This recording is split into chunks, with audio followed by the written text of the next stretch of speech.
Longtemps dominé par le cacao d'origine ivoirienne et nigériane, le cacao camerounais impose sa qualité sur la place internationale. Le changement des règles de grading du cacao en 2017 a boosté l'entrée du cacao camerounais sur la place boursière de Londres, dont la norme était davantage la qualité ivoirienne ou nigériane, alors qu'aujourd'hui, c'est plus le Cameroun.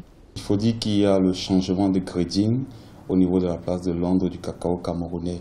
Ça veut dire qu'il y a une amélioration qualitative du cacao camerounais qui jadis était moins prisé que l'origine ivoirienne et l'origine nigériane. C'est ça qui a constitué, n'est-ce pas, une ruée vers le cacao camerounais de la part des investisseurs sur le marché des commodities à Londres. À Londres, le cacao camerounais a gagné près de 40 francs CFA par kilogramme. Il est désormais de 1069 francs CFA au 2 février 2018 contre 1030 francs CFA en janvier 2018.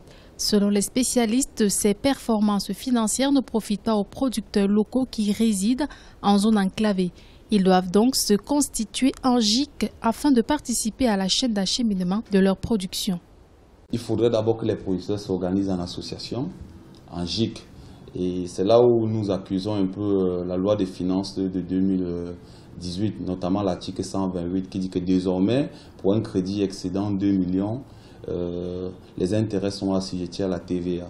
Mais si les producteurs s'organisent déjà en GIC de manière à pouvoir acheminer leur production du bassin à Douala au port, ce sera déjà une bonne chose pour profiter déjà de ce gap-là qui rentrait dans les poches des intermédiaires. Pour encourager les producteurs de la filière, le gouvernement a pris un train de mesures, notamment la remise des primes de qualité afin de faire obstacle aux effets de la chute des cours du cacao par l'amélioration de la qualité du cacao camerounais.